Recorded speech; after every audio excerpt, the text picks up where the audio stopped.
welcome to the Thursday edition of Tokyo Express. We are, of course, discussing all the news, the major news from the Tokyo 2020 Olympic Games in Japan. My name is Leye Aduluju. I am joined by Anthony Ajulu and Bode Bruno. And, of course, we'll be giving you all the best stuff from Tokyo. Well, it's not been a great Olympic Games for Team Nigeria, and the fallout have already begun. We've got on-field and off-field discussions on Team Nigeria on this edition of Tokyo Express. We'll be doing all of that over the next 20 minutes. We'll also check out the other major talking points from the Olympic Games over the last 24 hours. Team USA in the basketball, they are through to the final after victory over Australia earlier today. So we'll be discussing all of that plus more on this edition of the show. Remember, you can always be a part of Tokyo Express. Join us on WhatsApp 0817 3136193. That's the WhatsApp number 0817 313 6193. You can also give us a call 0700 923 923 923 0700 923 923 923. Let's begin with action on the field, on the track, on the courts, on the mats, depending on the sports you are talking about. Not being good for us on the tracks over the last 24 hours, and in the field, athletics generally.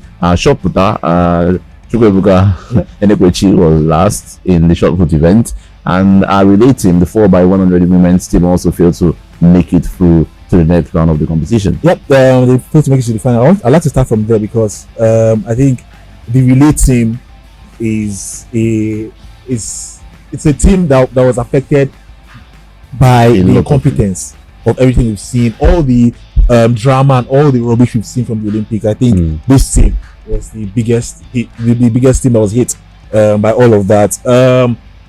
After the 10 of our athletes were banned, we all know this. Of course, a few of them were members of the relay team. They didn't participate in this one. Bessie Okagbari got a doping suspension. She didn't participate in this one. So we had a hurdler, Tobi Amusha, in the relay team, and we had a 400-meter runner, Patience Okun George, in this relay team as well. So I think he's even. Did you leave out as a boomer? As a boomer as well. Sorry, as a boomer, run jumper in the relay team as well, alongside Blessing Okagbari was is a long jumper, or basically she runs the sprints and she also does long jumps. So it's not exactly. That's a boomer. No, Blessing Okagbari. Yeah, but she wasn't part of this one. You know what I'm saying is that it's not like it's so outlandish to have a long jumper running 100 meters. True. Marion Jones too. She used to do long jumper. But I don't think I'm just trying to play the devil. has never said. Yeah. She's never participated in a sprint. She never said she's a sprinter.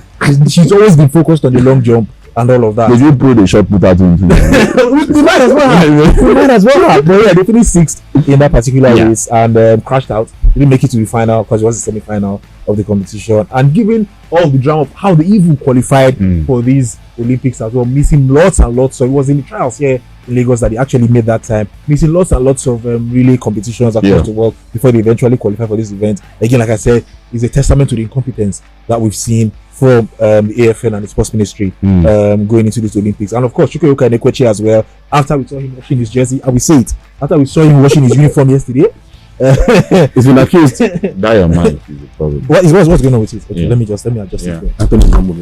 Okay, wait, it's just stunned. Yeah.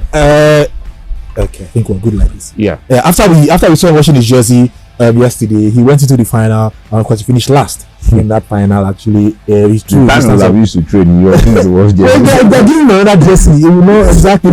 Maybe the strength he used to wash the jersey. When the serious people were training, that's what I get. And now talking about the jersey washing. Yeah. The vice president of the AFN a few minutes ago accused the shot putter of collecting $1,000 to take that video down. To take down the video of him washing that jersey. So we do not know how true this is. Maybe he needs to come out and clear the air. Yeah, obviously. But at the end of the day, I don't understand who would actually, offer money, because Nigeria is already there. It's gone. No, obviously. No, but I'm just saying why. It's already out there. If he takes it down, you know how quick people are on the internet these days. People have saved it. People have saved it already. It's out there. We saw him. It's not. Wasn't Who was the speculation? Who did they say offer? Oh, well, they said it was the sports minister. They offered him 1,000. And you were mentioning quick. You were mentioning quick and Nigerian administrators in the sentence. I probably didn't know that. Well, anyway, yes, I think that's the end about. But Bode was mentioning one wrestler, but again, I don't think. Given everything that has happened, we're not hopeful. We are not hopeful. But at the end of the day, I will say it again. Some nations did not win any medal at the Olympic Games. We still managed to squeeze in a silver, or we have managed to squeeze in a silver medal and a bronze medal so far. Yeah. But like I said in the morning, it's one thing. All of these nations had all the issues we had, so it's a bit disappointing. Our own is beyond medals, right? It is the national shame. Exactly. That's what I'm saying. That we cost ourselves. If we had gone to the Olympics and participated normally and didn't win any medal, the level of embarrassment, the level of disgrace, the level of controversy, the level of shame that all the scandals that they brought to Nigeria from these Olympics. I mean, something needs to be done. I think heads need to roll. People need to be fired all the way to the top level. But again, I'm not very hopeful on that as well. Now, Anthony, we're talking about people being fired. Again, we're hearing the sport minister have already, cleared some people as regards the whole controversy regarding the missed drugs test. And at the end of the day, if the ministry fail to carry out proper investigation into what went wrong, what can be addressed, and heads that have to roll, then it's a big problem. Because at the moment, the ministry is availing itself of any fault in all of this, basically. And I just feel somebody has to go. Yeah. And let's just say, fine, the ministry has no blame in the drug. They actually have a blame. No, not just they do. It's not that preview. Let's just say what happened with the justice issue. They have a blame in it too. Yes, they do. Yes, they do. Exactly, that's my point. A big blame as well, because from what we're hearing again, the sports minister insisted. There you go. That Team Nigeria must not use the Puma jerseys, despite the contract. They have been agreed. That's the paper. A 4-year deal has been agreed. I think the problem here, goes deeper than the factional issues. Because it starts from the factional issues. The AFN itself has a problem. You understand? Because obviously there is one faction that the minister recognizes basically, and the other faction that went ahead to sign the deal. No, but here the agreement has been on since like 2018 under the former minister. I think it just concluded when Ibrahim Gusso took charge and everything, and it was signed. The deal was signed. Puma believed that they have an agreement with the Nigerian Federation, but the federation doesn't know which faction is leading. No, from the letter that Puma sent, it was addressed to the AFN under. So why would one faction not proceed with want the team to put on the jersey? Well, that's a good question. I can't answer that question. If it was agreed by the AFN, why would one faction, and again, to draw a parallel with something similar that happened with the Basketball Federation as well, when they had the two factions and everything.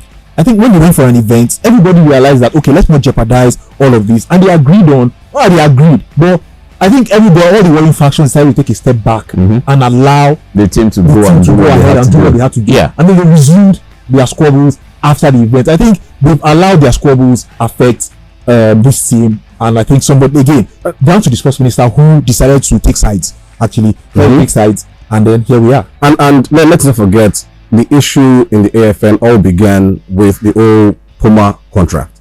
Now the major issue is, why would Ibrahim Gusso have that contract signed from his own personal company?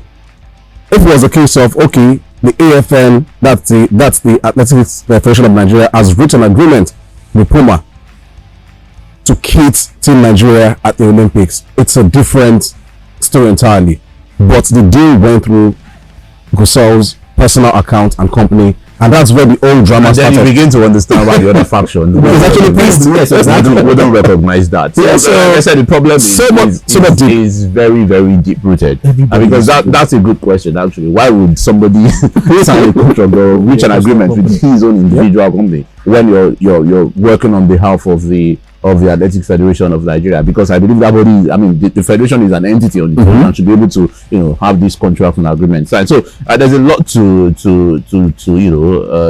unravel in this particular situation, and I'm sure we'll be hearing a lot more over the next few days and weeks and months. And the hope is that the federations will be cleansed and heads will roll, and the guys that are responsible for the shame and the embarrassment will be brought to book and booted out of the federation. I think that's where we need to start from. We need to boot them out so that people that have the love and the care for Nigerian athletics and sports generally will be the ones. Because at the end of the day, if you truly and genuinely like the nation and like the sports, like Anthony said, you wouldn't let your personal feelings or squabbles with another person get in the way of the athletes and their hopes to do well and bring medals to the country. Anyway, remember you can always reach us on Tokyo Express. 0700 923 93 93 is the number to call, and on WhatsApp we are on 0817 313 6193. Hello.